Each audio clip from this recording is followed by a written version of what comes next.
Hello, everybody. Welcome to another Book Nook. I'm joined for a very spooky episode this month, which is very good for our October month. It is Amber A. Logan, debut author of The Secret Garden of Yanagi Inn.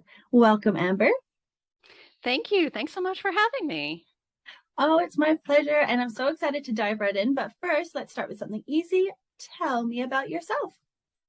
All right. Well, I'm Amber A. Logan. I am an author living in the Kansas City area with my husband and two kids. And in addition to being an author, I am a professor, university professor, and I also am a freelance fiction editor. Incredible. And the theme of today's talk is the spirits we meet and the ghosts we make. So could you tell us a little bit about your novel? Sure. The Secret Garden of Yanagi Inn is actually a retelling of the children's classic, The Secret Garden, but for an adult audience. And it tells a story of an American photographer named Mari Lennox, who is sent to document and photograph an old inn near Kyoto, Japan. And once she gets there, she starts, taking photographs and exploring the grounds. And then she discovers like an abandoned and overgrown island with beautiful gardens. And as she starts to uncover the mysteries of the gardens, she discovers that everything seems to be bizarrely and intricately tied to her own past and her family's past. And it's so eerie to read. What I love about your Thank novel you. is it's a great Halloween read for anyone who hasn't read it. And I just love how it's really contained. We only really get to see the inn, and then everything else is through flashbacks. So while you're reading it, you really feel like your whole world becomes this one kind of plot of land in the middle of Kyoto, Japan. It's beautifully written.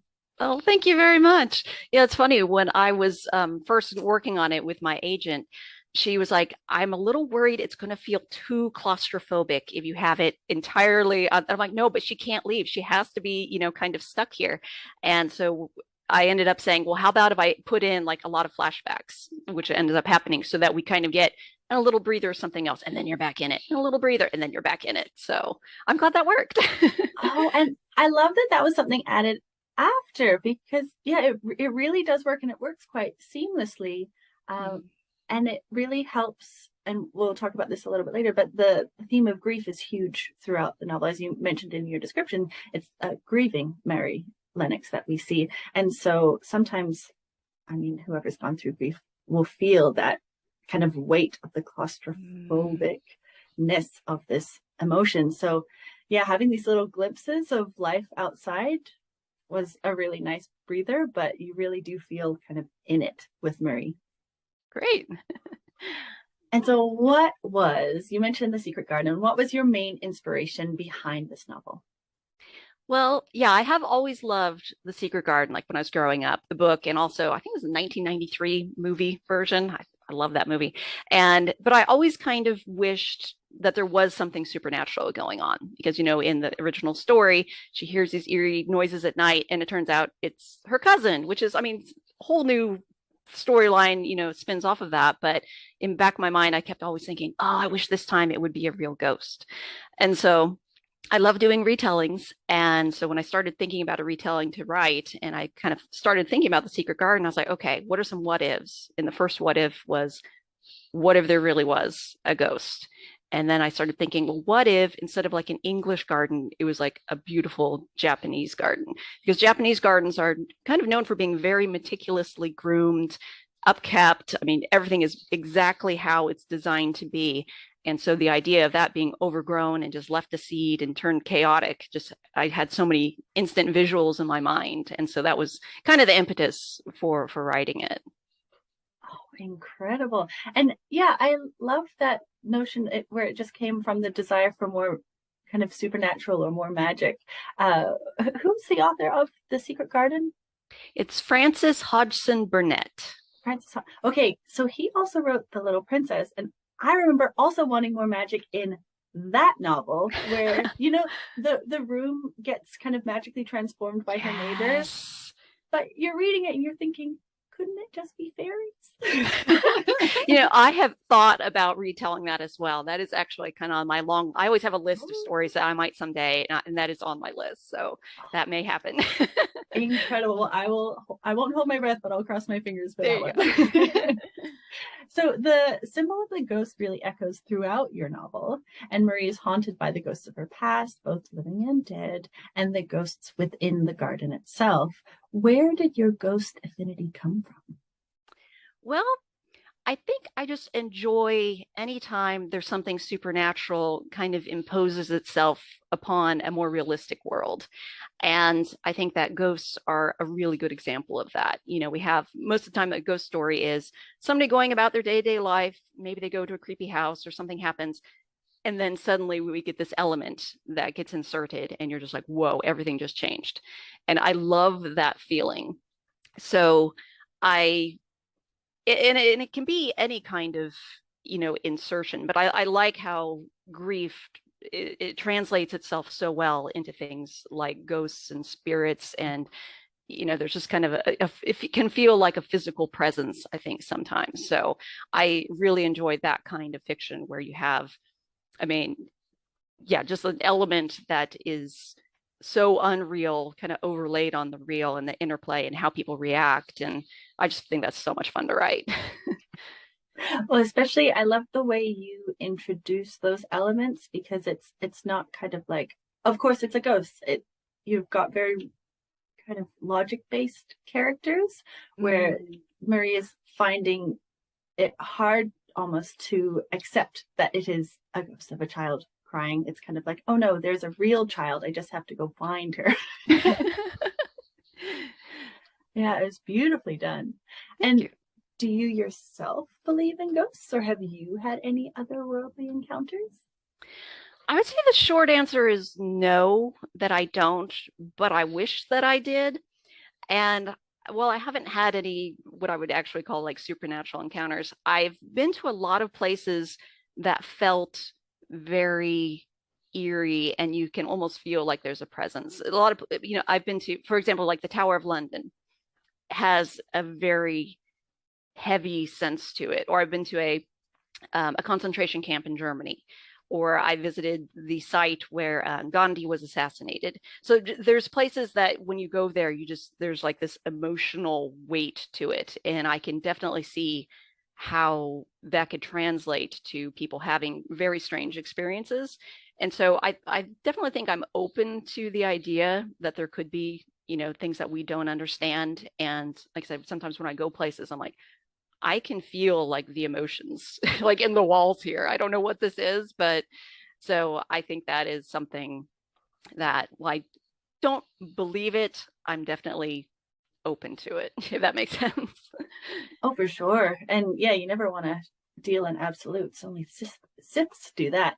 But, so you're describing kind of this feeling that you get from a place. How did you translate that feeling into your writing? Well, with a lot of layers. I would say that in the initial drafts, there was a lot fewer descriptions. There was a lot fewer of the emotions. And that's a thing that I kind of added in and added in and added in over time. And I think the fact that the main character, Mari, is a photographer really gave me license to really dig into the descriptions a lot. She's a person who sees things very visually. She walks around the world and she's evaluating the light and the colors and the interplay of objects and all that. So it really made me think, okay, I can really lean into this. And she's also a very sensitive person, I think. I mean, she's a person who walks into a room and she's also at the beginning of the book says, no, I don't believe in ghosts. And the entire time she's fighting against the concept that there's ghosts, she definitely feels things and realizes that she's a bit more sensitive to things than she would actively admit, I think. Oh, yeah, definitely. And I do love that her whole thing is photography, which is just capturing what you see. And her whole character development is moving beyond just what she's seeing and having to accept that there could be something more. Yeah, so beautiful. How much do you think we are shaped by our past or our memories, fears, and regrets? And how do you think the ghosts of the past really affect the characters in your novel? Well, the characters are, yeah, absolutely affected by their past. And like we were talking about the flashbacks, I really wanted to make sure that the reader was kind of along the journey to be like, this is what this woman has experienced over time that is leading her to the place where she is right now. Um, but I do think that fiction is a great arena to really kind of give larger than life experiences to characters. So I'm taking things that we've all experienced. I mean, unless you've lived a completely charmed life, you've probably experienced grief at some point. And so we've all experienced that. We all have a certain level of baggage or of things that haunt us. So when I translate that into a fictional story, I think it gives you room to really kind of highlight that baggage and highlight the hauntings, and in this way kind of personify the actual grief that Mari is feeling, in a way that kind of still feels relatable, even though we don't walk around and see our dead mother in our houses, I hope. There is a certain level of relatability to that because we all have at some point lost somebody, and we have those little reminders where you thought you heard somebody talking, or you picked up the phone because you were going to call the person, or we have these kind of lingering issues, I think. So to be able to put that into fiction in a way that is larger than life, but then also that makes it more relatable in some ways, because we all have some baggage and hauntings, I think. Yeah.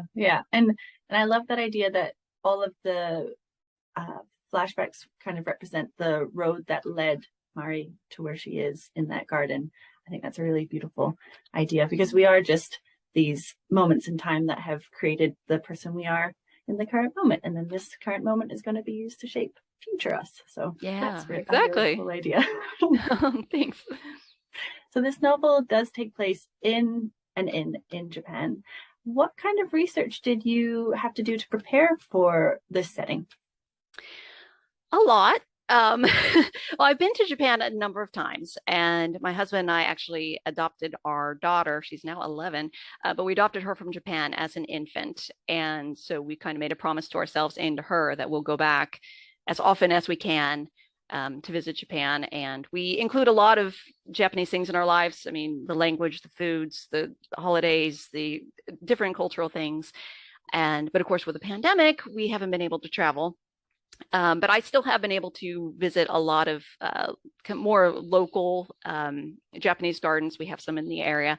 I've been to so many Japanese gardens in my life. Anytime we travel, if I'm like, if there's a Japanese garden in the city, I'm going to it. So I have a fair number of personal experiences with things. But Yanagi Inn it is a fictional place, and I did base it on research on a couple of different historic kind of inns. And I did a lot of research on the gardens, what type of plants there should be. Although it's funny, I did have to include an author's note saying that I realize that some of the elements of this book are not realistic. I did this on purpose. I did it because I really wanted to have that type of flower blossoming at that time of year. And I know that's not accurate, but because I knew that there would be some people would say, hold on a second. Which, I remember reading that author's note and loving it, because there are ghosts in your book, and the and the thing that you like focus on is, oh, but the flowers are blooming at different times of year, and I don't want to ruin your suspension of disbelief over that. I thought that was so beautiful. It's a magical inn, so don't worry about it. Yep. But it was a lot of fun doing research for it. I did a lot of online research. I found a lot of gorgeous like coffee table style like photography books of Japanese gardens and architecture. And I thought those were particularly useful because Mari is a photographer. And I thought, okay, this is how she would be framing shots. This is how she would be approaching, if she was coming here to document. So that was a lot of fun. And I'm not a photographer myself, but I know several photographers, and I did have a photographer friend of mine read the book, and I highlighted all the camera specific things so he could look at it and say, tell me whether that was accurate. And he would come back to me and be like, okay, it wouldn't be making a noise here. It would just be clicking very quietly, or a light would come on first. And I was like, oh, thank you. So I've actually had somebody who's a photographer came back to me and she said, you must either be a photographer or you did your research because it all reads very authentically. And I'm like, okay, thank you. So yeah, it's important to reach out to experts, I guess, is kind of a takeaway. And I also did have a sensitivity reader in Japan who read it and gave me some wonderful feedback on, just little details about cultural details about Buddhism, about, little things that I, being a white lady in Kansas, would not recognize in my own work. So that was really important, I think, to have that sensitivity reader. Oh, and I love that because that's the difference between a good novel and a great novel is just those attentions to details, because you can't expect every reader to be a expert or every reader to be a native Japanese person. However, you can expect some of them to be, and they would point it out and be like, this isn't right. Exactly. Yeah. And I'm sure that I at some point made some kind of mistakes. And I mean, so I'm hoping the author's note will cover some of those. But I mean, as an author, all you can do is, you try your best, you try to be respectful, you try to portray things as accurately as you can, and hope that those efforts will show.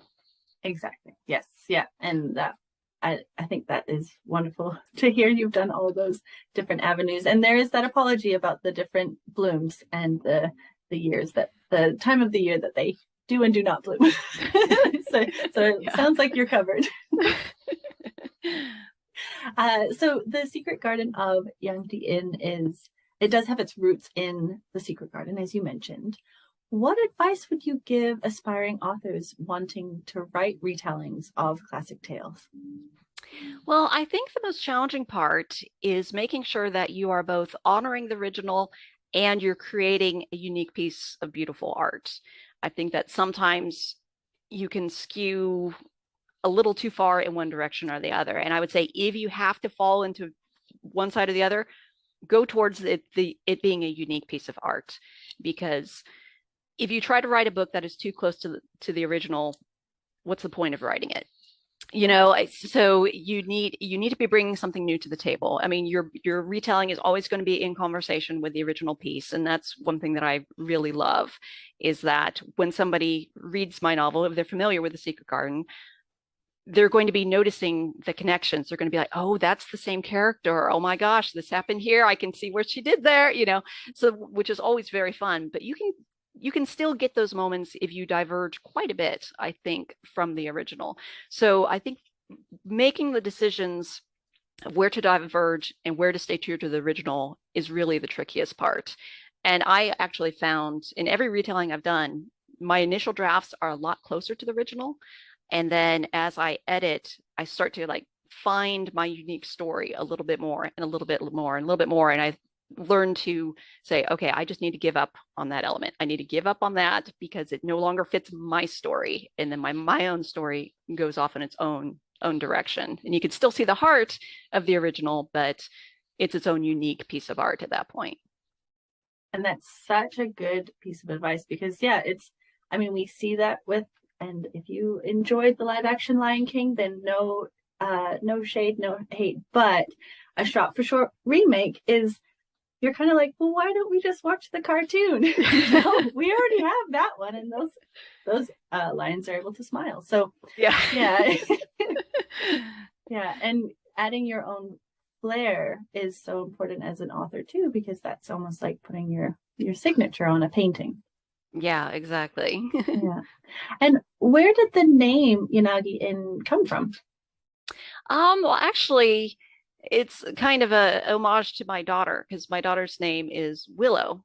And so Willow in Japanese is Yanagi. So I can't, I think at just one point I was like, I need to come up with a name with this. And so I thought, okay, I'm going to throw Yanagi in there. And then I started coming up with, okay, maybe there will be a lot of willow trees in the gardens. And so we have an area in the gardens where the crane actually has her nest is actually covered by willow trees. So I did that. And then I told my daughter and she was so delighted. So I do like to throw little Easter eggs occasionally into things. So that is so beautiful. That's a way more beautiful thought than I ever imagined. Oh, thank you. Oh, she must be so chuffed about that. Yeah. Yeah. Do you have a favorite quote or passage from your novel? Well, it's funny because that actually relating to what I was just talking about, how I like to put little Easter eggs in, there's a section where it seems like it's a beautiful scene at the beginning, like a mother-daughter scene, where Mari is just waking up and she imagines that she hears her mother singing to her, and she's singing to her. And I have the lyrics actually in the book. It's a Japanese version of Twinkle, Twinkle, Little Star.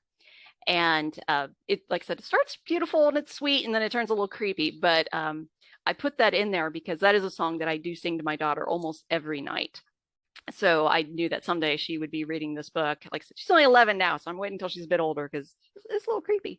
But someday I want her to read that and be like, oh my gosh, that's a song you used to sing to me. And it's in this mother-daughter scene. And so that's just another little Easter egg that I threw in there, basically.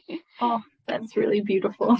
Oh, thanks. Well, and I can just sense this beautiful connection between you and your daughter. And it really does also shine through in the novel, because it is a story about that mother-daughter bond, and also the grief that one would feel. Luckily, I've never had to feel it, but of losing someone who's so important in your life. And I just wonder, what message are you hoping that your readers will take away from this novel?